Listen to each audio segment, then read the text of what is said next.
I'm still trying to look good.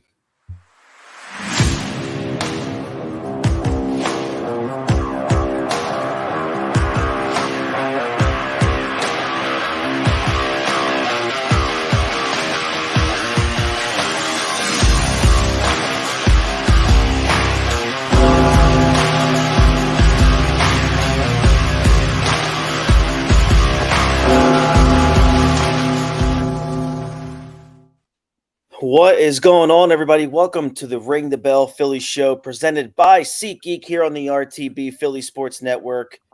Johnny Mac, Jason Kent, Chris DiFrancesco are here with you. And man, it's been a day. I'm really sorry that we're about 15 minutes late. I apologize. It's just, It's unacceptable. It is. I mean, in my eyes, to me, since it's my fault, it's unacceptable. Like a lot of we're leaving for Texas in less than 48 hours. So it's just mayhem. Not to mention I had to go see 2 different dentists today.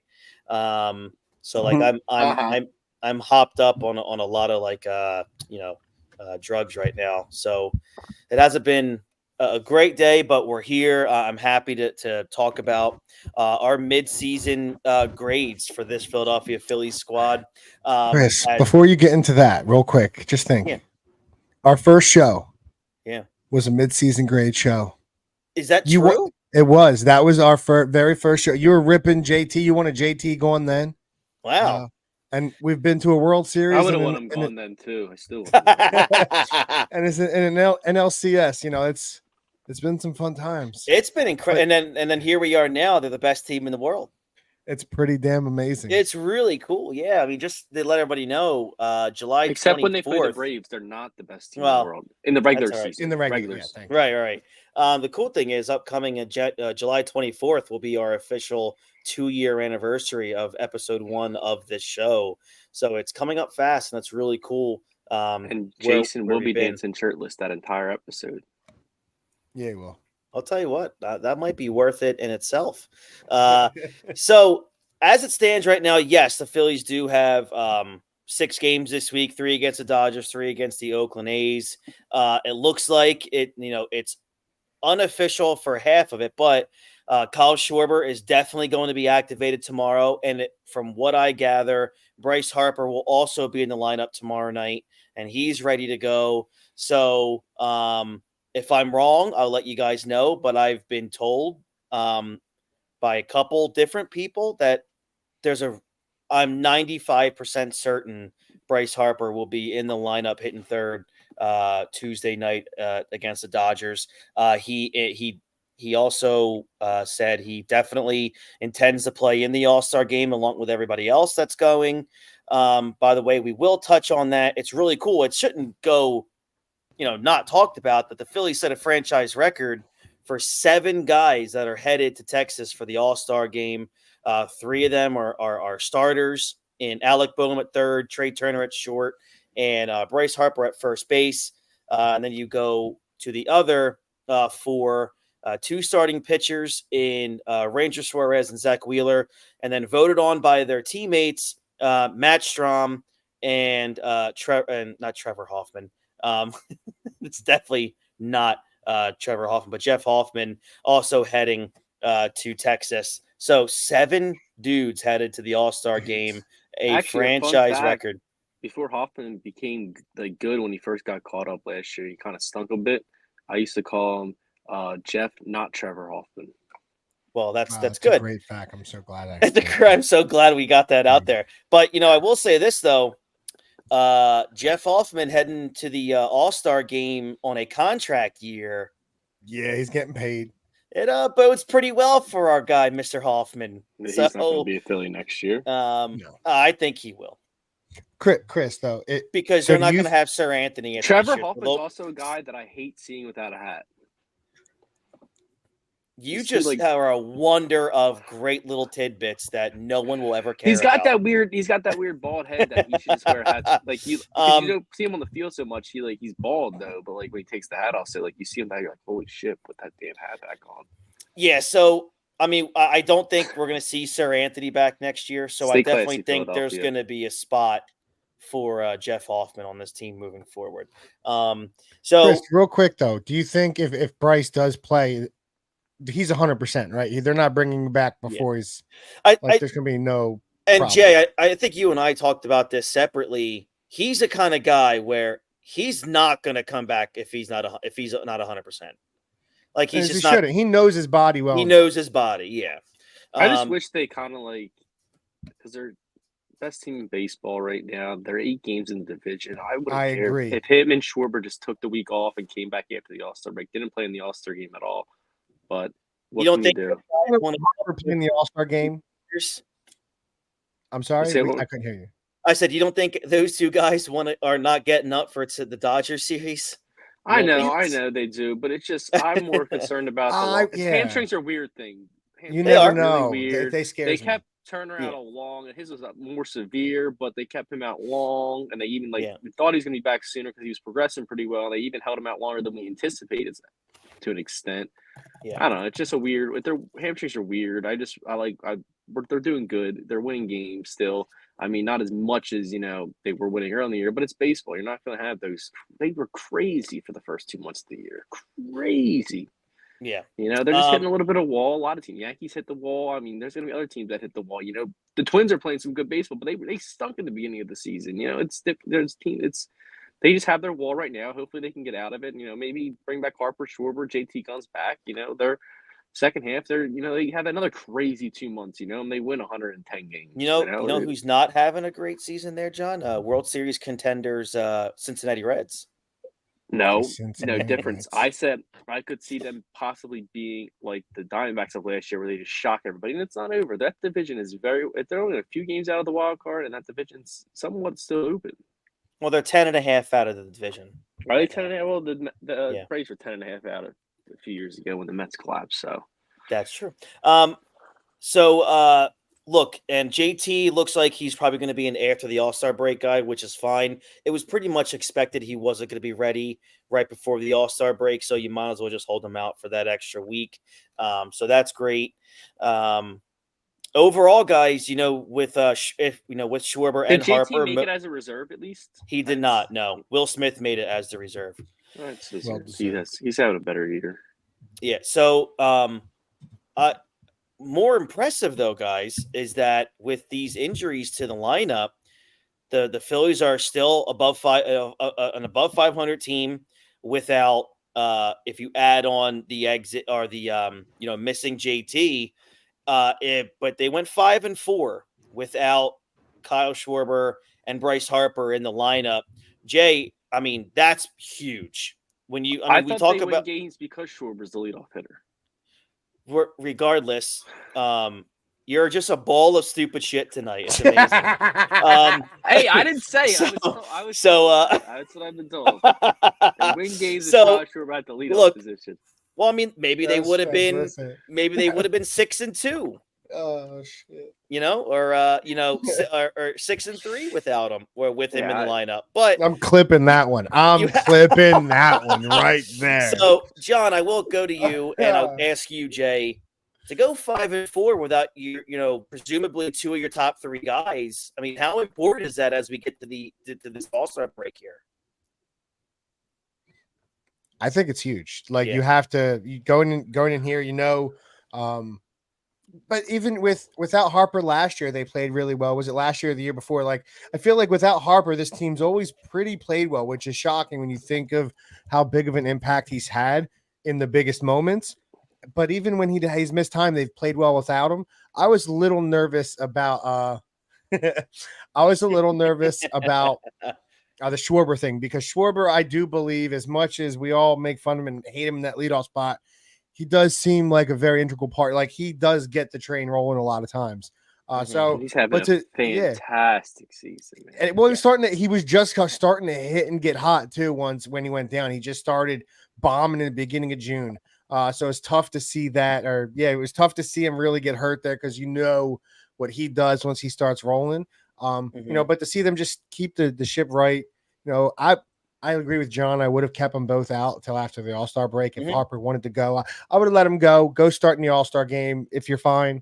But you're right. It's the We're Dodgers. playing It's a inning team. in the All-Star game, to get an Yeah, at-bat, that'll if be you want it. something Yeah. like that, Yeah. But against the Dodgers, it is a team that you may be trying to fight for that number 1 seed. So, they do have motivation to get back. So if they are healthy and they're both 100%, why not get them out there against the Dodgers? Mm-hmm.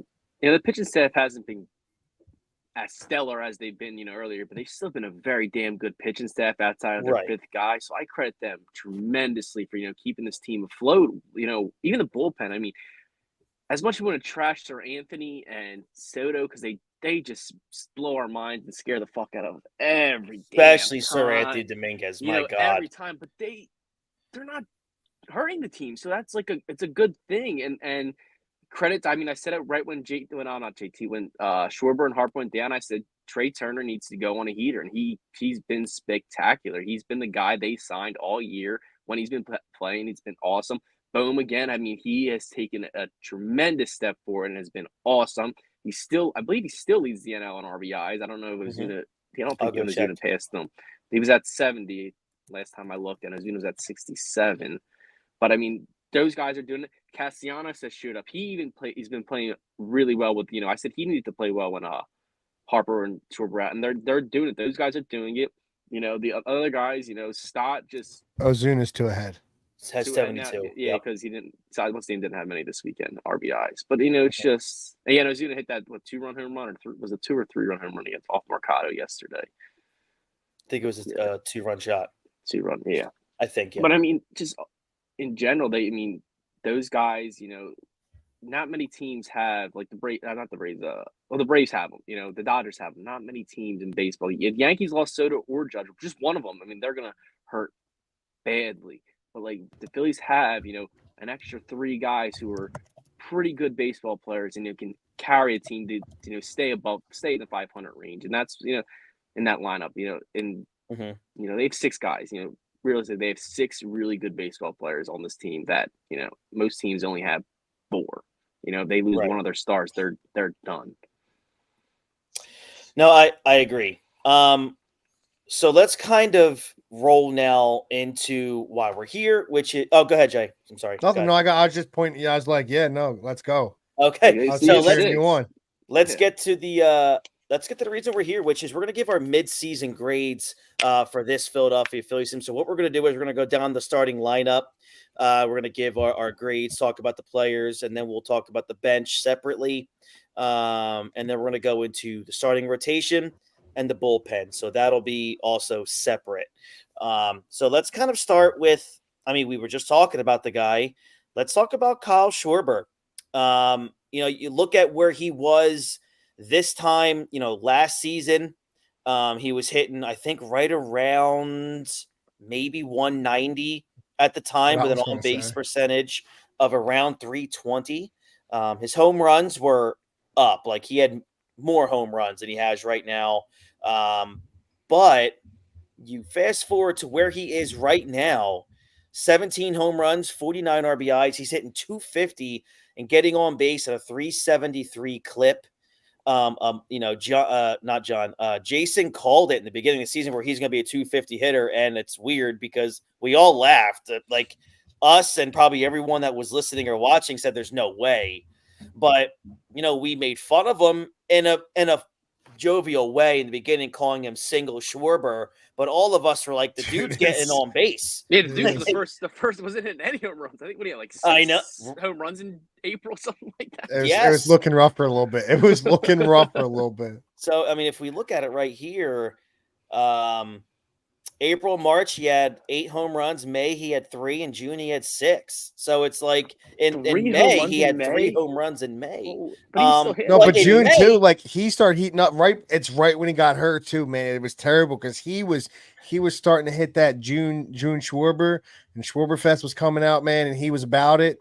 Yeah, it was a bad time. It was just bad timing for him. 6 home runs in June. I'm surprised he hasn't got us, a Wawa Hoagie Fest, commercial like Kelsey did. Maybe next year. He was in one. I think he had a drink. He had the Schwarbomb drink. He just didn't do the Hoagie Fest thing. And that drink fucking sucked. They call it Schwarberfest. What more does he need? Yeah, but you're right. Regardless of the 3 home runs in May, He slashed 297, 431, Dude. 440, and 871. Listen, So- that's beautiful. And for a guy who like legit couldn't hit lefties before this year, the guy's Right, batting like right. 350 versus Listen, lefties. you're and a like 440 on 200 base versus- percentage at a leadoff. I'll take it. Correct. I'm okay exactly. with that.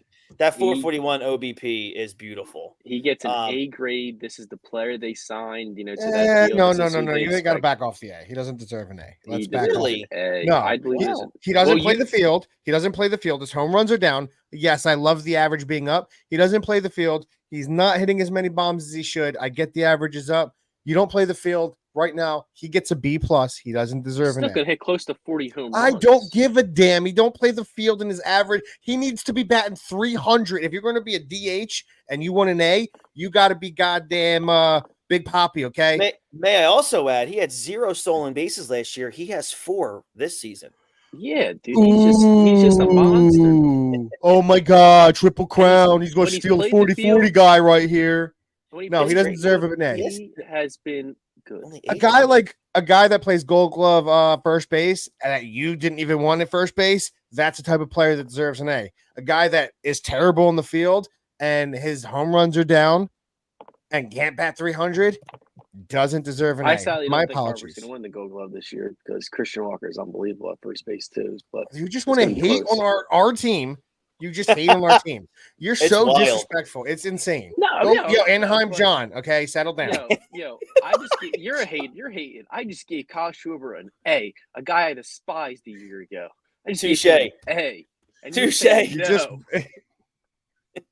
he's a B plus. I think the majority would agree he's probably not an A. Chris, I'm going to give him a B. I think a B Thank you. makes total sense. Again, an I'll A give him would B plus be. too. I mean, an A would be like, you're a DH. You have one job to do, and that's to hit. Of course, 250 is amazing, considering it's 190. amazing considering 195, Yeah, right? come on. You it can't doesn't- go A to Right, just because you go from Oh. a 197 to an actual decent baseball player hitting 250, I'm not going to give you an A, because that if you give Kyle Schwarber an A, it basically He kind of exceeded my like expectations. That's why he gets an A. but that's fine. I'm not criticizing you. This is my grade. I'm criticizing this shit. Is that out he of you. gets a B, because if you give him an A, you're almost diminishing what like guys like Harper and Bohm and Turner have done in a way, and They're they and you're A's too. diminishing what a They're guy getting like A's Aaron too. Judge, who is a real A, has done. Aaron Well, Judge is an A, okay? He's an alien. Well, guess what? This is what I think about Aaron Judge. I'll give you my opinion on Aaron Judge. Steroids. He is a loser because he should not be playing baseball. He should be in the NBA, or he should be playing football at 6'9", 280 pounds. Listen, right? if you He can is play a baseball, softie. If you can make that kind of Listen. money that he's making, I'll stay Correct. baseball, bro. make every single cent he's going to collect. But Yeah, no, yes. He'd be Okay, making so $50 million, consensus, you know? we average it out. We all agree Schwarber's a B. It's a B. No, I It's a agree. B. He's an And A in my it's a- heart. Hey, it's a beautiful B. It really is. is. I agree. He's been He may great. be on the bench in the field, but he's number one in my heart. Which, boy, that's a vast difference from even like a month ago. All right, That's the first moving time I've on. heard this. I know, right? Jason's always been positive about Kyle Schwarber. Now we move on to the guy who's majority in the 2-hole, and that's Trey Turner, who right now 7 home runs, 23 RBIs, 11 stolen bases, hitting 335 with a 381 on base percentage and an 880 OPS. Of course, he did miss 6 weeks, missed a lot of time, but still, since he's been back, he's ripping the cover off the ball. And again, and this kind of goes to what John said about a minute ago about Schwarber. This is why we paid him. This is why he's here, because he has that ability to hit 330 with ease. So, I'm going to personally, from what we've already saw at a Trey, his defense, I think, has been Better. subjectively better than last season so far. Still not been great. It's not been great, but look, he's He's been that not way a Gold his Glove. whole He's career. He's an average shortstop. Who cares? I I'm don't really going care to about that field give. that I much. am going to give Trey Turner a legitimate A. I mean, to hit 335 and I do what he's agree. doing is incredible. I don't And think it there's any sucks, too. dispute. I can't give him a defense isn't there. I agree. We said it when you signed him. I know we spent most of last season ripping the shit out of Trey, but this is the guy Deservedly so. this is the guy we expected. You know, this Yeah. is for people that saw last year and never watched Trey before. This is the guy that we legitimately thought was coming here, was going to start the season like that last year. You know, he did after whatever got his standing O, but this is the guy you expect offensively, and this is why you signed him. Yeah, he's an A. He's really good. Yeah. He's an A, and it sucks he got hurt too because I predicted him to win the batting title, and he's going to be ineligible to win that, which kind of stinks. But I mean, he's unbelievable. What's going to make him dude is ineligible? The so amount of games good. played? I don't think he'll have the at bats. He should have It's 600 at-bats. at bat. How many is it? You have to. It's a percentage. It's a percentage of the whoever has the most at bats. I don't think he's going to have the percentage to get it. That's the thing. You know, it's not games. It's percentage of at bats to the. You have to have. Let's see. You have to have at least 3.1 plate appearances per scheduled game in the league. This adds up to a total of 502 plate appearances. Oh, okay, that's what it is. All right, 502 plate appearances. He's not going to. Nah, he might get it. It might be close, but he can still. All right, we'll see. We will see. But it's the guy steals bases too. It's so cool. For example, in 1996, Tony Gwynn had 159 hits and 451 at bats for a 353 batting average, but only 498 plate appearances, and he did not get the batting title because he missed that 502 requirement. That's crazy. All right, so let's go to the number one vote getter in the National League for the All-Star game, Bryce Harper, as it stands right now. 20 home runs, 58 RBIs, a 303 batting average, a 400 on-base percentage, and a 982 OPS. And let's not forget Gold Glove defense over there at first base, which is so crazy to me. Guys, where do you have Bryce at? Walker's going to win it. What do you guys give Bryce through A plus? Yeah, A plus. Because he's not doing what Judge. You is doing. shut your GD. I give him. He's to get an A, man. He's so excited. A plus, man. A plus. No, I only did A's. I didn't give any pluses or minuses. A's, B's, C's, D's, and F's. All right, good. I'm glad we went over that beforehand. So we were giving pluses. No, I don't care. How's the grading system work? You've never gotten an A plus? I've never gotten. Weren't you excited when you got that A plus? If Bryce is listening to this show, he's excited about Chris's and I grade. He's like, this dude John gave me an A. F that dude John. Okay, that's what Bryce thinks about you now. It's true.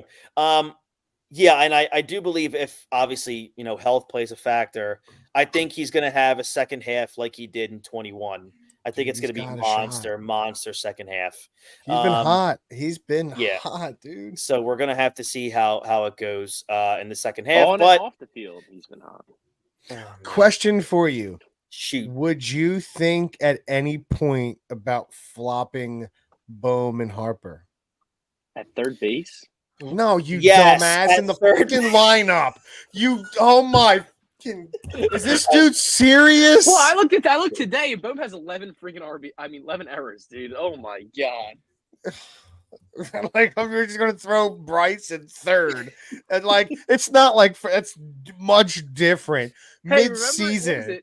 What was it? 20. Oh my god. I will say though, Jay, it's right on brand for that to even be brought up. Hey man, he was taking ground balls at second base. Almost before when he's playing outfield, he always take ground balls at second base. So you never know. I just like those because I just want a power. I want someone 20 home runs at the cleanup right now. Like I feel like because Bohm's getting on base at a good clip. Now, do you want to mess with that? The thing with Harper is you want the guy to get as many at bats as possible because he's so good. He can do so many crazy things. And he can do more than Bohm can do when he's hot. So you want to get him as many at bats, and putting him forward could possibly give him less at bats. The only real solution is you put Bohm 3, Harper 2, Trey lead off, Schwarber 4 hole hitter. That's the only real solution. That's not going to happen. So I've always said that I would love to have Bryce as that everyday 2-hole guy and Turner leading off. I just feel like 1,000%. That'd be beautiful. Yeah. And what's also so good behind him would have. And just to Schwarber give an gets on base update, so much, so Turner can't steal 40. He probably could steal 40, 50 bags if you wanted to. But you have a guy like Kyle on base, he can't steal. So So what makes Bryce so great is the reason why you still keep him at that 3 hole. Against left-handed pitching, he's hitting 310. That's insanity. He's hitting 299. He has a slash of 299 and 400 on base percentage and a 575 slugging against righties. And this year he's hitting 310 with a 402 on base percentage and a 595 slugging for a near 1,000 OPS against left-handed pitching. It's incredible. It's just dominance. By the way, to piggyback off what you said there a moment ago, John, Alec Bohm is 4th in the league. Well, tied for 2nd in baseball in errors with 12. O'Neal Cruz has 12. DeJong with the White Sox has 12, and De La Cruz leads the pack with 16. Then who's giving these updates? Because I looked at MLB's officials, their stats, and they had De La Cruz had 16 RBIs, 16 errors. I just said that. Cruz has 16. Oh, he has 12? I thought he had 11. Maybe I just looked at it wrong. That's okay. But Glaber has 11, Matt Chapman has 10, Bobby Witt has 10. So, there's a lot of errors to go around, but this dude is going to be an accountant as well. I looked at them. No, he does have 11. Bohm has 11. All right. Fox Sports MLB says 12 here. I'll show it to you when we get done. All right. Well, I mean, then Fox Sports then grades their errors differently than Major League Baseball. They're old school, I guess. Maybe you know what I mean, right? Which they should be because everyone gets base hits. Can somebody get this? Can we get this stupid idiotic thing that 6'8", 6'5" guys and all these idiots can play the field at a high level? They can't. Bohm 6'5", he shouldn't be at third base. They're playing this simple. De La Cruz and O'Neal Cruz shouldn't be shortstops. Like they're not good at fielding if they're too tall. They should be playing somewhere else. And it makes great. I'm glad, dude. He can throw the ball 179 miles an hour. I could care less how hard he throws at the first base. Yeah. Well, I mean, Aaron Judge shouldn't be playing center field either. Yeah, but I mean, that's because they have an atrocity of a contract that Derek Jeter thought he could save the Yankees by, committing executive malpractice over in Miami. Moving on to the 4th hole hitter and starting third baseman for the National League All-Stars, Alec Bohm, who comes in as of today, 11 home runs, 70 RBIs, hitting 296 with a 346 on base percentage, over 100 hits already. He has 101 hits. Again, 2nd in the National League in RBIs with 70. What do you guys grade Mr. Alec Bohm? And he's going to break Chase Utley's record for doubles, and possibly, I think he could, if he continues on this hot path, he could get close to the MLB record for doubles. Really? Well, he's at 30 right now, which is the wild. record's 59, I think. Yeah. Or is it 61? Isn't that Castellanos? No, he got close though. He got really close. But I thought Casty came real close. He did. No, he did. He had 50 plus. Okay. Or he might have got 60, and the record's 62 or something like that. But I think Bohm, if he has another big second, he has a big second. Yeah, he had 58 doubles in 2019. That was his big season too, wasn't it? It was. Yeah. And he probably got traded for nothing. I wonder who he got traded for because he got sent. I don't recall, but that was his best season. He had a second best hitting season where he had 178 hits, but 58 doubles. Holy cow! I can only give Bohm a B. The defense plays a big part. You can't. That's a lot of errors. Like his defense, it's better than it, but he looks like he's a little bit worse this year than he was last season. And it's not like he's still batting, 320, 330 still. He's batting 299. So it's you gotta take credit for your defense. If I'm gonna, if I'm gonna go up to the A for Bohm, he's got to be giving me the Trey, 330s. I need that. I can't have 299 giving me with that defense. So yeah, to me that's a B. All right. I'm gonna probably be right around that B plus area. I mean, he's been pretty consistent all season. If you combine, let's just say you take April through June's batting average, he's right around 298. And right now he's sitting at 296. He started off incredibly hot, as we all know. April, he hit 366. In June, he hit 285. In June alone, he had 21 RBIs. So he just ripped the cover off the ball in June. But again, I'm not comparing the two in terms of quality of player because I think Alec Boehm is far superior than Rhys Hoskins. But Alec Boehm can be very, very streaky. And we saw that when you hit 366 for a month, you drop all the way to 240. And there was a spot about a month ago, from May 30th through mid-June, he was hitting like 185. So he can be very streaky, but again, he's one of those players, guys, where if he gets hot, he could carry you. He really can carry you if he gets super duper hot. But again, I do believe his defense has taken a little bit of a tick down from last season. I thought last season the progression of him defensively was way better than we expected him to be. So I'm very, very happy, still very happy with where he is defensively. I would like for him to be a little bit better. I will say the dude's got a cannon for an arm at third base. He makes those crossfield throws, some of those really difficult ones, look real simple. So I do think he's got a great arm over there. But again, I think John is right. He's not built to be a third baseman. So I think for how he's built, I think, where his talents really are. Yeah, he's not a third baseman. He's a first baseman playing third base, but I think he's doing a more than adequate job over there. He's not really hurting. Nobody. Yeah, he's not. I don't think he's hurting. He's not hurting them like he was 2 years ago. Defensively hurting this team at all because they're playing so well offensively. Like you can look past the errors that they're making. Okay, I agree. All right, moving on to JT Real Muto. We all know what John's given him, so I'm going to go to Jason. Jason, right now, JT, who's missed some time, is hitting 261 with an on-base percentage of 310, slugging 410. He's got 28 runs, 20 RBIs. His stolen bases obviously are just not there. He has one stolen base this year. I do think all season long he's been hampered by a knee issue, which he finally got taken care of. But regardless, they said he was dealing with a torn meniscus in his knee for a long time. Still hitting right around 270. Not too bad. And they knew he had a torn meniscus, and they're like, no, it's not going to back up catcher. Dumbasses. Well, they're doing all right. The guy gets a B. He's playing well. Yeah. Besides with runners in scoring position. Yes, that's really bad. I just don't get. You're too up. Like I feel like you ripped this team, but then like you're being overly generous with these grades. There's no way. JT just hasn't been the defensive player he has in the past. They get bad. He's not hitting 270. I don't care if it's 260. He's not the offensive player he once was. The stolen bases are down. I can't justify giving this dude anything higher than a C plus, or I'm sorry, C minus. I just don't think. I think the defense is taking a big hit. It looks like it's just not what it used to be. His throws aren't. He's just not. His something's there. Still top 5 in the league. But he's not throwing dudes out like he used to in the past, and his bat is starting to decline some. Yeah. And so to me, I just can't give this guy any. Yeah, I just don't think.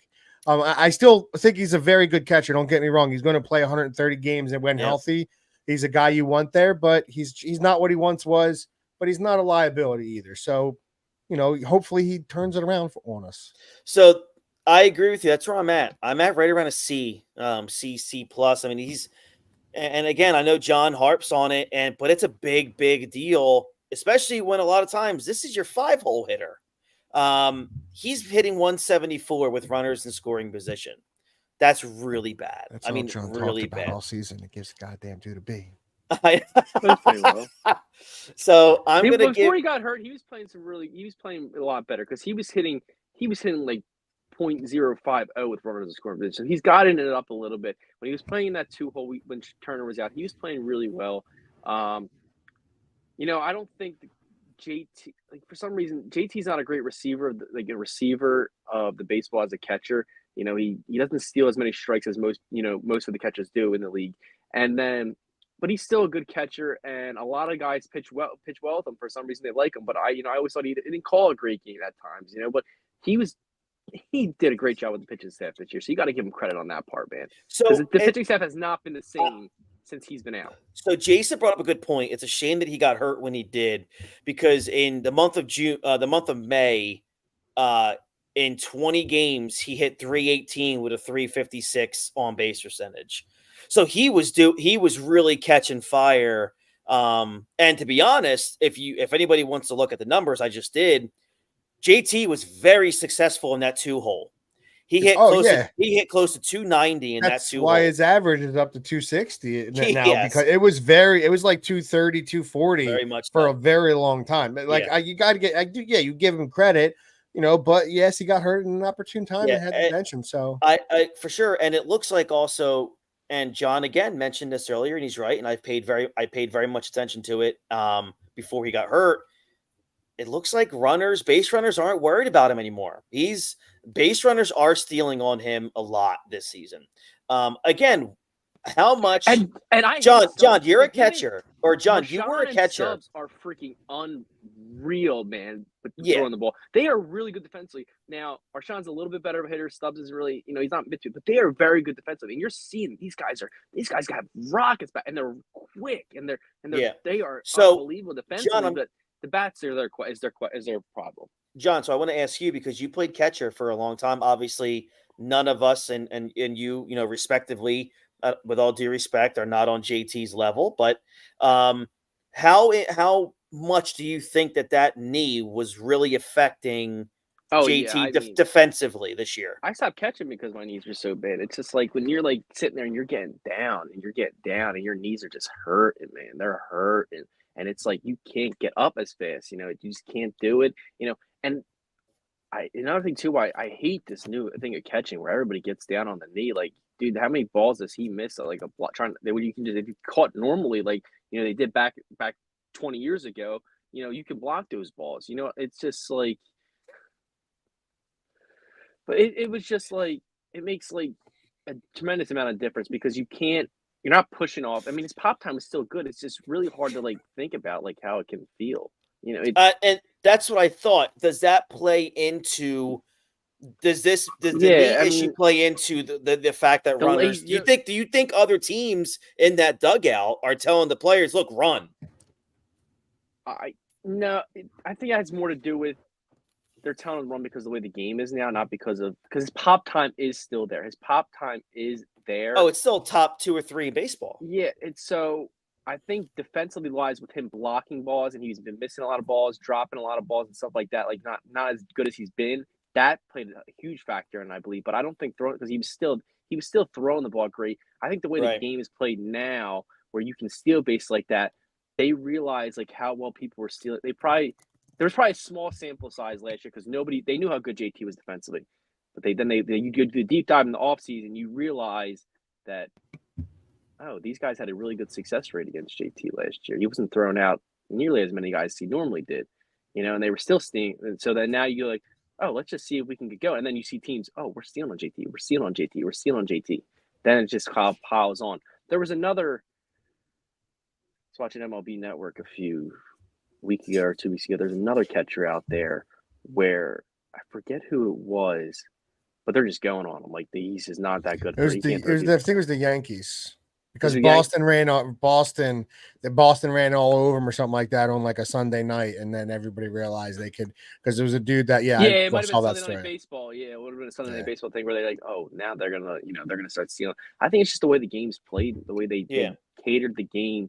If you can get a pitcher to throw it twice to you, man, that's pretty much a green light right there because, you already have an advantage against a righty because he has to throw over to first base. So if you get a big enough lead and you go and he does that quick move, man, you could be safe. So and then not to mention the bases are bigger. Everybody's so unique with their slides now. I mean, I just saw, I don't know what game it was, but the guy, he just kind of does that little swim move and they do the thing where they just get in there and they steal bases. But it's more of the game.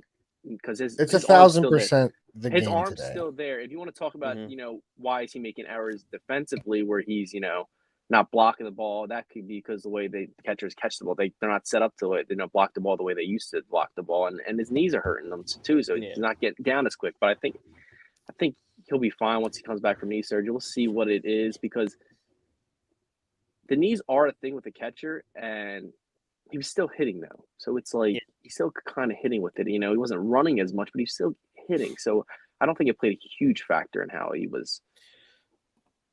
Maybe he would have been a 300 hitter if he was healthy all year. Who knows? We'll see. We'll see what he does in that second half if he's healthy. Yeah. We'll see how much it was affecting him or not. But all right, moving on here. Nick Castellanos, the most polarizing player on the Philadelphia Phillies roster, comes in right now hitting 236 with a 294 on base percentage, 12 home runs, 43 RBIs, 82 hits, not too bad. However, if you look at his last 15 games, a 316 batting average, 375 OBP. His last 30 games, 277 and a 331 OBP. So it looks like he's getting it back. He's getting that swing back.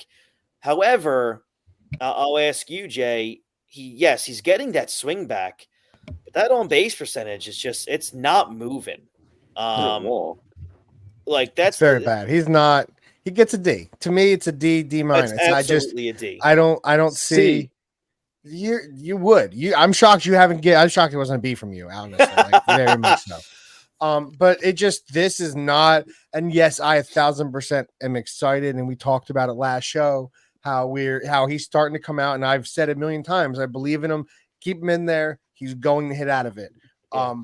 But he still hasn't played well, so you got to grade him how he's played, and he's played very terribly, and he'd admit that himself.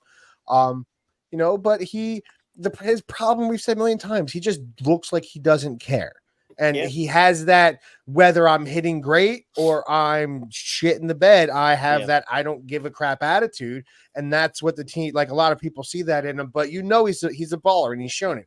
Would you say he's batting like 270 in the last month? Correct, 277. So he can turn. He's that guy. That's who he is. We know at the end of the year where he's going to be. So he's got to hit well the rest of the season or a big portion of it. So I do expect him to finish much better than he's shown us. But he's crapped the bed so far. John? I think he's improved tremendously, the last month or so.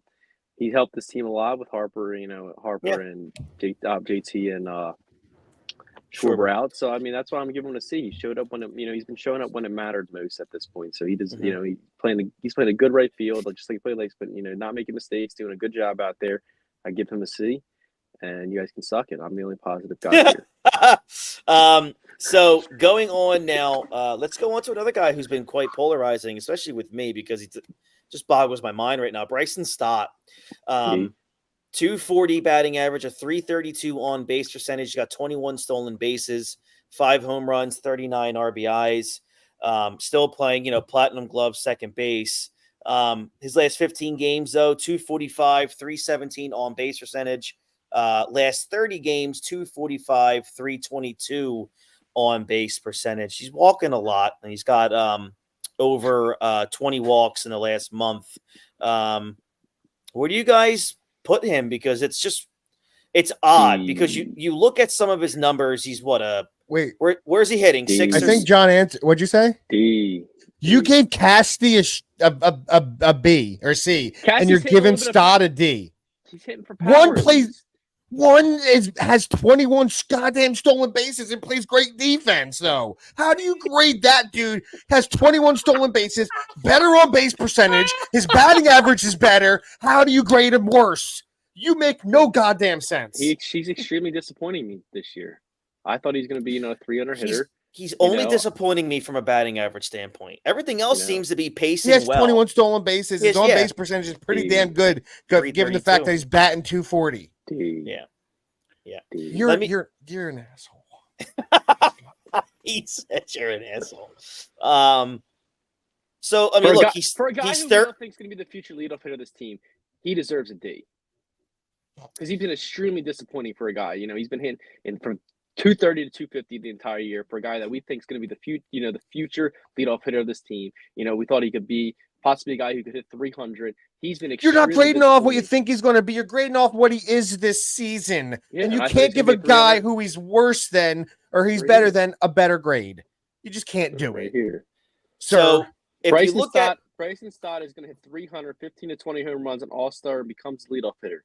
D after my prediction. D. Okay. Go ahead, Chris. Okay, so I look at where he was last season. He had 280 last year. He had 31 stolen bases last year total. He's gonna beat 31 stolen bases. He's hitting 240 right now. I don't see how there's a possibility he can't get to 280 again. So realistically, it's going to be a really big second half from Bryson Stott if he can pick it up, because if you look at the batting average numbers, isn't much better than Castellanos either, But as Chris would call him. his batting average is better. His on base percentage is better. His slugging's better. yeah, His OPS is better. yes, and his defense obviously is Is Gold much Glove. better. Yeah, There's And no he has way much he's more slugging. skill. There's no way he's slugging. I actually didn't look at Castellanos. slugging, but he probably Hold on. There's no way that, because Casty has, 12, 13 home runs. I know. It's 350 to 392 okay, yeah. to Casty, but yeah.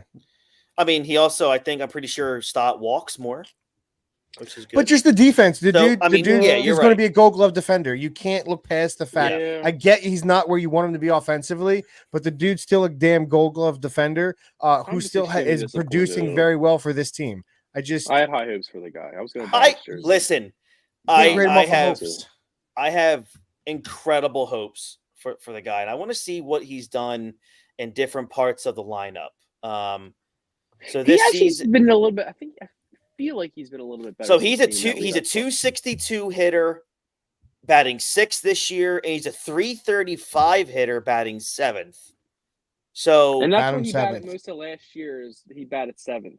I'll tell you what, he's played 12 games this season, hitting 7th, 335 batting average, a 488 on base percentage, hitting Could be a 7th. spot, man.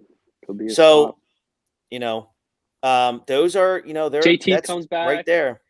JT comes back short. If the team gets healthy, that's where he might be sitting in that 7 hole.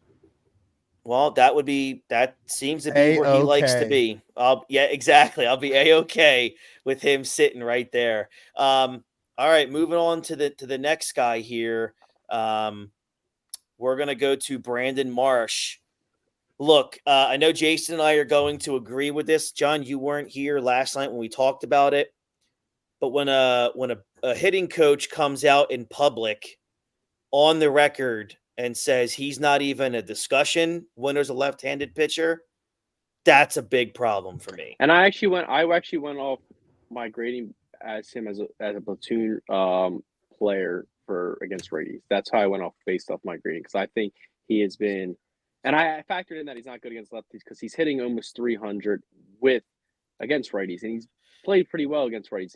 He just can't hit lefties. It's just that's who he is. He's going to be a platoon player for the rest of his career. I agree. And there's nothing wrong with that. He's going to have a very good MLB career. He's probably going to play for another 5 to 10 years. I would assume. Yeah. I gave him a C because I think he's been when he plays left field, he plays a pretty good left field. He's been ranked the top players in the right field. He's hit for a little more power. He's about 7 home runs. So he's there. He's hitting 300. I mean, He's hitting 261 right now. No, I'm saying against righties. He's hitting against righties. I'll check that. I think it's close to 300. He's still hitting 260. So even though he sucks against, he's still hitting 260. Sticking one hand here. He's hitting 291 against righties and 150 against lefties. So he's been. So he's judging righty Marsh, not lefty Marsh. He's been a solid player, and you only can go based off what at this point that he is only playing against right-handed points. He's hitting 316 with runners in scoring position. So he's been productive. I think right fielder. He's been productive. Yes, for right against. That's right. what he is. And I'm really happy to hear that the Phillies are working on getting a guy that can play every day out there to where he doesn't have to. Yeah, and I'm gonna bash my head against this wall if they trade Aiden Miller for Luis Robert. If they trade Aiden Miller for just Cody Bellinger, I'm gonna bash my head against the wall. Aiden Miller is not getting traded for any of those outfielders that are being offered up. There's Jim no Bowman way. Jim Bowman said they're gonna have to give it up. It That's would what have. he said today. The only way that happens, and I think I'll go with Jay here, it's either for Bellinger or it's for Kyle Tucker. It's not for I don't think Luis Bellinger, Robert or the guy in Oakland. You know, and he's so iffy sometimes. You know, I don't think he's worth the guy who still they're 27. You're forgetting he's young. He is, and he's going to opt out anyway. So you're basically getting a rental. He's opting out next year, so you're getting a rental. That's set in stone. For a guy who's being compared as the best prospect in the Phillies organization to Mike Schmidt, the guy has to be a Hall of Fame level player you're trading for. You have to. If you're being compared to the best prospect, the guy who had 500 home runs, most home runs for Jimmy Rollins, he had the most hits. He's the greatest player to ever play in this organization. Yo, Chris, you know what I just remember? What I just tug you in today? Yes. Remember what I just tug you in today? Yeah. Let this guy know who they compared Don Brown to. Well, guess what? Don Brown had a. Have to. They can say, "Oh, Don Brown." Just listen 1 second. Just listen 1 second, John. I just need you to listen. The ESPN 10 years ago today compared Dominic Brown to being the next Ken Griffey Jr. So shut the hell up when it matters who about they're compared to, okay? Doesn't matter. ESPN. We're talking about the scouts and the Phillies organizations are telling people we think this guy is the greatest prospect. The same you know why? Because they're in the damn organization, jackass. Well, they have to say that. The guy's flying up the board. But that's what I'm saying. If you're the organization and you're holding him to that level, you have to get a Hall of Fame player in return. So then let me just say to you, then what's it say? Then what are you going to say if they trade him for Cody Bellinger? They obviously don't value him that much. I think you can get Cody Bellinger. That's not necessarily true because they can say, well, we only want Aiden Miller and we'll give you Cody Bellinger. That's what they don't. I think they can get Cody Bellinger without giving up Aiden Miller. They can trade a Painter. They can trade. I agree. They might value that arm more than Aiden Miller. You know what I mean? And you're probably right. They probably have to at this point to value the pitching arms at this point because they're going to need it. They're going to need Painter's going to be on the opening rotation if he's healthy next year. It's plain and simple. Look, the fact of the matter is Aiden Miller's future right now is blocked by the fact that Alec Boehm is not a free agent until 2027. Yeah, but Kyle Schwarber's a free agent after next year, and then you put Miller in there. You at third base, you put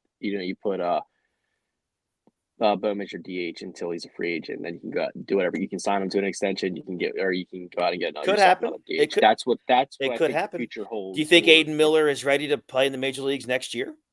I don't know. He's having a little bit of struggles in high A right now, but that's just this dude's gonna be the next Michael Jack Schmidt. He's struggling high over here. Oh, I don't know about that. Everybody struggles at first in high A. They get every time. Look at everybody. Michael Jack Schmidt didn't struggle in high A. I know that. I don't even know. Boy, it was raking. Did they even have high A back They probably didn't have high A back then. Yeah, dude went straight to the MLB. That's how good he was. But no, I don't know if he's ready next year. He's still 20 years old. No, 19. Did he turn 20 yet? He's 19. Oh, he's getting traded. He's still, but he's the guy. He's going to get traded up here at 20. He's going to be up here at 21 years old. He's one of those. That's the type of player. He'll be up in Major League Baseball. It's just probably at Citizens Bank Park. He'll probably start the year in Double-A next year, and he could get caught up next year possibly due to injury. I can see that. If a bunch of injuries happen, I can see that happening. But they're not going to bring a goddamn 20-year-old kid up here to stop it. Not for this team, no. Yeah, this team's built to This team's not built to bring up a 20-year-old kid. The kid's in high A, struggling in high A, and you see him coming up next. Stop it. He's not up till 25 at the earliest, more likely 26. He's hitting at the not 300. That's like what struggling is right now, high A. But he's not coming up anytime soon. He's not. He's more likely to be traded than to see this major league team. I really don't think he's going to be traded. I think, John, you are right. I think they can get a really good player without giving their number one prospect other than Painter.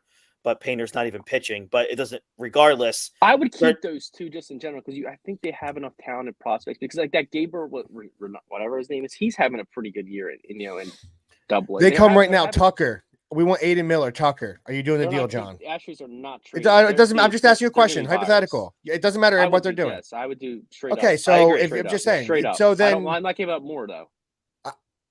Maybe Abel because I think he's. I'm saying you're giving up. To me, none of these players are untouchable. To sit here and talk about that, I don't care what he's going to be 10 years down the road. I care. I want Bryce and the boys right now winning championships. Yes, I get you have to worry about the future. But Dombrowski's built his MO for his whole career has been building the farm system, which he's done a great job, or whoever drafted before him, and trading those ways of guys away to get a championship. That's what he needs to do now. This is it. You don't have a lot of time. Bryce isn't going to be Bryce forever. Yeah, you have about a 3-4 year window left. You have an owner who wants long-term success as well. I get it, but you're still going to. You can trade Miller and get a guy like a Tucker who's still going to be on the team for multiple years. You could still do that. So if he trades Miller and they win the World Series this year, Dombrowski retires. Well, I don't care if that. Well, I don't care if you got. I don't like. I think so. I'm okay with it if he does that. Also, I didn't realize how bad Mick Abel of the season he's having. It's been horrendous, man. It's real bad. So all right, let's move forward here. Everybody else is playing great though. The other top 4 guys are playing. The top 4 prospects are playing fantastic, and Awesome. So let's kind of start talking about the bench. Although I was gonna say a guy that's been every day for a lot of the season is Johan Rojas, but I'm gonna lump it. Yeah, I'm gonna lump him into the Edmundo Sosas. Garrett Stubbs. I gave him a starter grade just an F. Okay, that's fine. Go ahead. I gave him a D. I give him an F. His defense has plummeted since last season. Wait, so wait. You gave Stott a D too, right? Yep. You gave Stott a D, and you gave Rojas a D. Yep. I'll see you guys later. Have a great rest of the show. I'll talk to you, bud. John's here, man. This is fucking jackass, John. Oh, I love the both of you so much. I gave them. So if you're what'd you give your bench grade, Chris? I gave the bench grade a C. Really? Yeah. See, here's my thing. The bench as a whole gets a B+. We're not where we are right now in this season with the injuries to Turner, to Harper, to Schwarber, to JT without the bench. Like, yes, I think Sosa, for how great he played for that period of time, played really well. Sosa's it's Sosa. But these other but still, to me, the bench as a whole, I think deserves. We're not where we are without the bench because there's been a lot of guys hurt. I mean, to be fair, John, in the last 30 games, Sosa's hitting 245 with a 279 on base percentage. He's not doing well. But the bench as a whole has kept us where we're not first place team without this bench. So I think they totally deserve a B. I hate them all. I guess. I mean, Cody Clemens has been okay. David Dahl's been pretty crappy lately. Marchand has been decent. I mean, look, what really drives this grade down for me is Whit Merrifield. Whit Merrifield. And Pache, he sucks too. Pache's not even a Major League Baseball player. Whit Merrifield. Aaron Jones. Yeah, Andrew Jones. Yeah, Whit Merrifield is a big problem to me, which is why I'm going to sit at that C level. And the fact, we say Edmundo Sosa, and it's like, that's it. Okay, well, that's not good. I gave him an A. But they've all had I feel like a lot of guys have had their moments. They've had a moment, yeah. I agree. Like a lot of guys. So to me, I just don't think we're not the first place. We're not the best team in baseball right now without how well our bench is played as a full unit to me. But yeah, I think you gotta, and I say that because I was shocked when I sat down and looked at it because I think we do need to upgrade. I think come the deadline, for sure. I think one of the things they need to do is go out and probably get a bench bat out opposite Sosa because you need somebody else there. So they do need to definitely upgrade the position, but I don't think they're where they're at without it. Yeah, I mean, I really don't want to see Christian Pache ever again. I mean, no. Ever. The experiment failed. It really did. It's a shame. And they tried so hard to get him to do anything productive, and he's just really bad. He is a legitimate Oakland A's. That's what happens when opportunity, like when you're a high prospect, you get every opportunity. Because he was a top 5 guy. He was another guy that they thought could have been compared to a Hall of Famer. Yeah, like John likes saying these guys compared to Hall of Famers, and he's a dud. And they traded him for Matt Olson, so he's a dud. Matt Olson's a stud, so they traded him for a stud. So why we want Miller, we want a stud, and I don't think Bellinger is that player at this point. I think Robert can be if he's healthy, but he's never healthy. That's why I give the guy. Bellinger's a goddamn MVP player. Yeah, that dude was jacking 40 home runs, 100 RBIs, hitting 330. The guy's far from that player anymore. And I mean, if he can, still better than Robert. All right. And Bellinger's leaving, so Bellinger's a rental. He's leaving next year. He's going to opt out. He's going to get a long-term deal. That's happening. So you're going to be giving up Miller for a rental. I never said I wanted to trade Miller for him. But I'm just saying, like, I'd be right. thrilled if we got him on the team. I'd be ecstatic. But he is, at this point in time, he is a rental. He's a rental. So you can't give up your top prospect for a rental. Now, Tucker, you do have next year, so I'm fine with that one. I'd hate it, but I'd be okay with it if they did it for Robert, because I could see Robert's potential that he could possibly be, if he is healthy, he could be an absolute stud out there. And you guys all know that's true, but he is never healthy. So that's where I would hate the fact that he gave up. So I would trade my Michael Jack Schmidt for a guy that's never going to be healthy. That's why I said I would hate it. So I don't want it to happen. So, I mean, look, regardless of us arguing back and forth about what's got to be done, the fact of the matter is this team's the best team in baseball right now at 58-32. Dombrowski's look at the team, though. Yeah, I know. I was going to get to that, which is why it pissed me off when you used to reply when we would complain about players, and Jason would be like, "Our best team in baseball. You guys are pieces of shit." Like, no, we're going over this now, and it's crazy that they lead the league in wins and win percentage. But when you look at a guy like Casty, you know what type of guy he's going to be. Yeah, like a lot of the dudes, I feel like you have the established. John said it. How many teams has 6 dudes? Usually you have 3 or 4. So you can have 2 or 3 dudes that are D's or F's when you have 6 guys that can be that guy at any moment. That's the difference. So my point, for the regular season, when you get to the playoffs, those guys who are D's and F's, they're going to cost the team in late game situations with runners in score vision, because it did cost the Phillies last year. There was times where Rojas everything cost the Phillies last year. There was times where you needed those guys to step up because your top guys weren't performing, and they didn't do that because you still need those players. Brendan Zobrist is a great example for the Cubs in 2015. That guy was going great. Another Daniel Murphy was a great baseball player, but he was nowhere near the echelon player, for in 2015 for the Mets, or was it 2015 for the Mets when they went on their World Series run. In 2016 for the Cubs, Ben Zobrist was that type of player. They just went. They weren't superstars. They really were. They were all stars here and there, but they just kind of went to another level. And you needed somebody else. You guys on this team that are like that. And they don't have that right now. So I think we can all agree before we get to the pitching staff here, and we'll have to hurry this up a little bit. Steve Pearce for the Red Sox in 2017, or was it 17 for him when he did that too for the Red Sox? Steve Pearce, he was like he's a guy who's out of baseball at this point. He was another guy like that too. I think it's fair for us to agree that regardless of what prospect might be up in the air for the Phillies, Dave Dombrowski has to look at taking a risk to get to at the trade deadline. He has to make a big move. I mean, he has not made a big move at the deadline, I think, since joining the team. I disagree. Okay. Because I still believe you can in the offseason, I still believe you can move a guy because I don't want to give everything for a guy like Bellinger. I think I don't want to. If it's a few lesser prospects, to me, if I'm going to give any of these guys away, it has to be for Kyle Tucker or that type of player.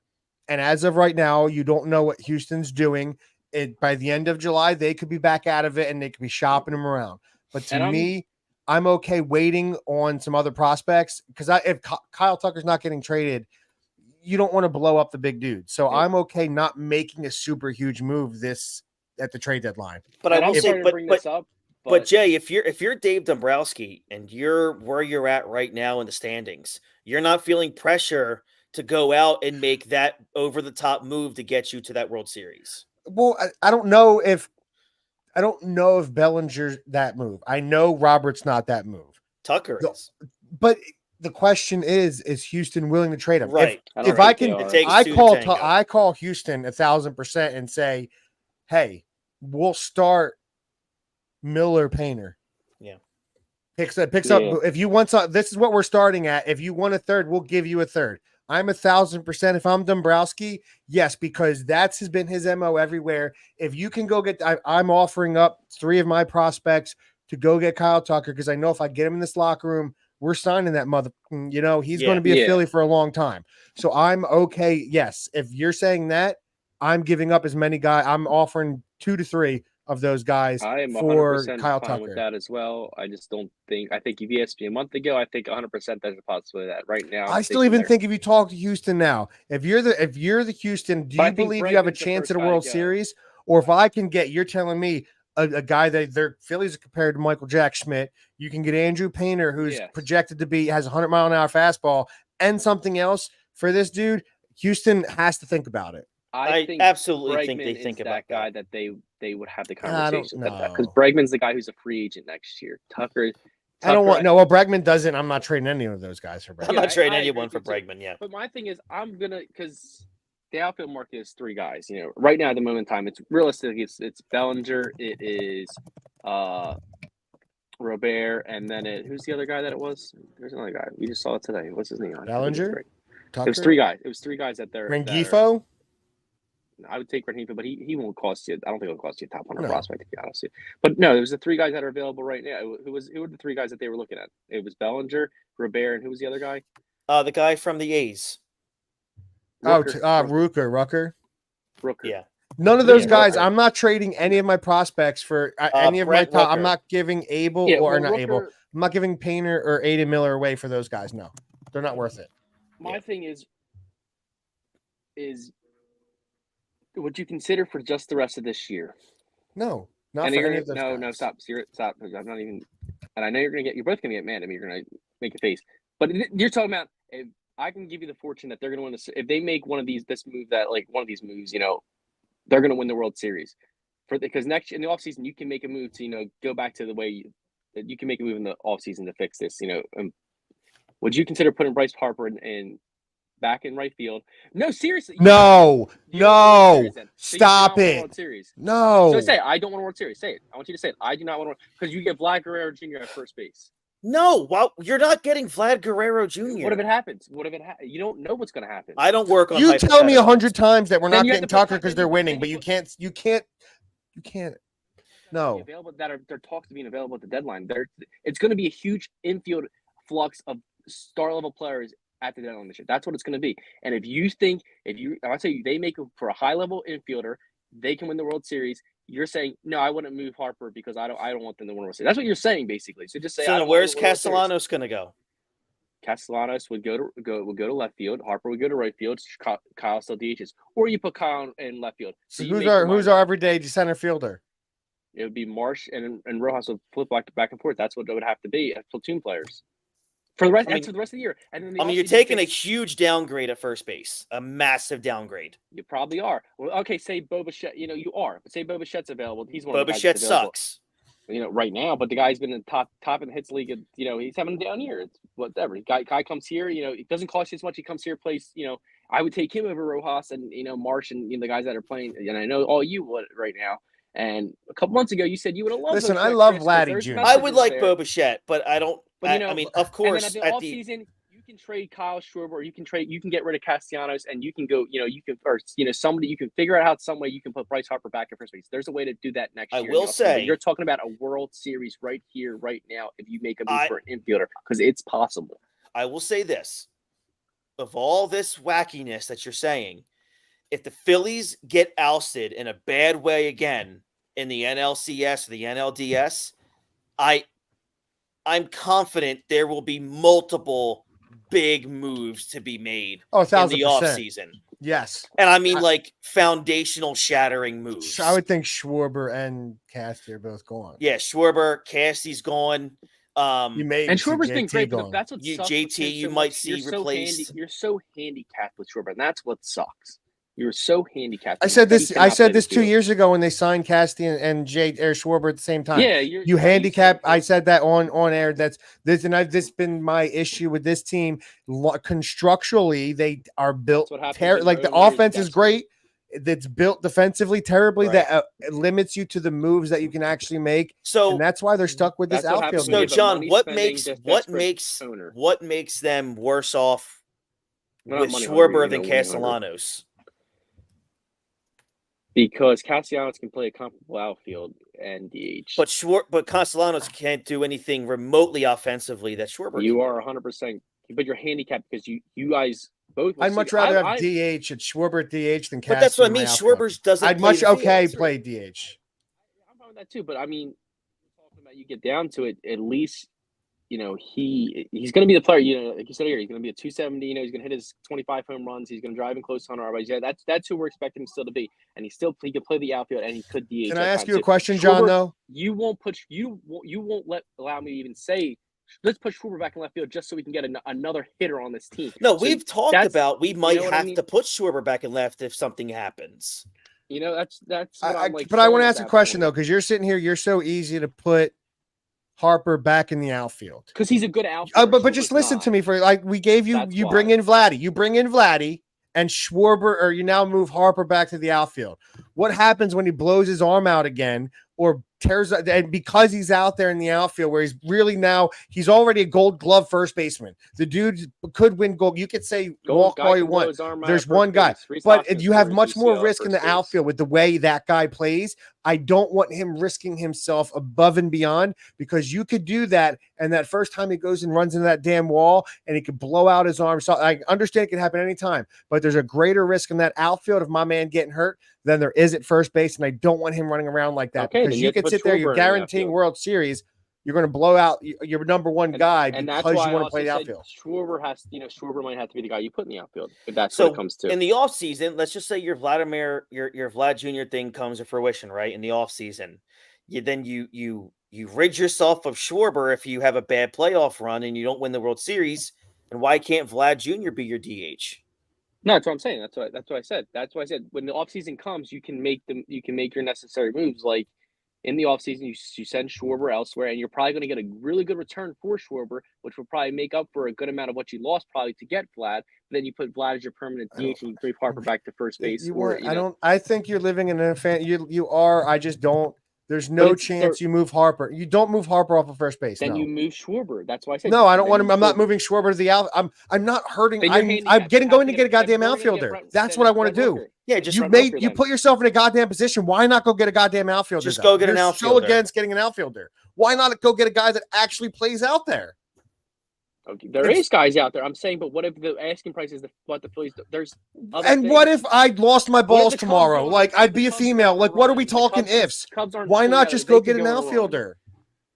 I don't get this fascination with moving people around. We've went and got outfielders. Who did we get last? There was some bum we got last year. There's some bum we got the year before. We have gone. I'm talking about a legitimate outfielder. We both know that, John. It's not worked yet. Vladimir Guerrero is going to have to be paid, correct? Correct, but he's under contract for at least a couple more years, so he's arbitration eligible next year as a free agent in 26. Okay, so you think he's going to not play without? You think he's going to play without a new contract?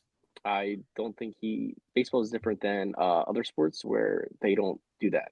Football, they would not play. Baseball players play. There's basketball, they wouldn't play. But baseball players, they play. I don't remember. When was the last time you thought of a guy who was like, I want an extension. I'm not playing. When was the last time before Utley got his contract? Didn't he not participate in a lot of activities before he was paid? Who? Utley. I guess Utley. Then that's your guys' boy. That's your guys' boy. But no, but I'm a question for you. But you really think they're going to ask Bryce after all this moving him and really I'll do what's best for you? Really think the organization has nothing to do with the World Series? You're just trying. You really think they want to move back to the outfield? I don't think they. If you want to win a World Series, go get Kyle Tucker. That's what you do. You go get Kyle Tucker. If you want a World Series that bad, you offer up everybody in your damn farm system. You go get Kyle Tucker, a Gold Glove defender, and then we'll give you. All right, Phillies. We'll give you our top 5 prospects to Tucker, and they go because that's not going to happen. What did they want to get rid of Bregman? And they want to pay this guy. You don't know. This guy has a million what ifs, but his what ifs are always better than our what ifs. Not mentioned. Tucker's not even playing right now, so. Respectively, we've just spent about 15 minutes on complete hypotheticals. Yeah, I don't care. No, I understand that you don't care, but so let's move on to in the sake of time, I'm going to just combine the pitching. That's good. It's same grade anyway. Yeah. So guys, you're pitching, which is your rotation. I'll say the starting 4. I'd even put the 5 in there, even with the 5, because your 5th pitcher stinks. I gave him still a pretty good A- because of the 5th pitcher. I gave them an A- because of the Walker brings him down to a minus. Yeah. And what that jerk off Mercado just did, it brings it down to an A-. So, yeah, And Turnbull overall, brings it down, I guess, too. Turnbull losing his spot pisses me off, but that's not his fault. It made But, sense why they did it because he doesn't have the mileage on his arms to do it for a full season anyways. yeah. It made So sense with logically. the fact, you got to give it no less than an A, because they had 4 pitchers going to the All-Star game, which is a pretty big deal. You should have had 6, or You should have 6. absolutely had 6. So, Yeah. Nola could have made it easily. Yeah, that's not the guy I'm picking. Christopher Sanchez is the guy he could that have made it. You know what I mean? This guy goes Nola. I appreciate the Nola love, though. Yeah. I love the Nola. I enjoy the Nola love, but he's definitely not the one. Minus the home runs. Nola's having a very good year. Yeah, 3.48 ERA. He's doing well. He's got what? He's 10-2, I think. Yeah, 10 minus and 4, the ERA. 10 and 4. Walker's has a great year last year too. If I take out his ERA, he had 15 wins, so good for him. The 5 Walker didn't have a sub. What's super impressive, Aaron Nola has already given up 16 home runs, which is Aaron Nola things. It's like the sun coming up every morning. But Christopher Sanchez in 97 innings has only surrendered 2 home runs. That's beautiful. So now that's pretty unbelievable.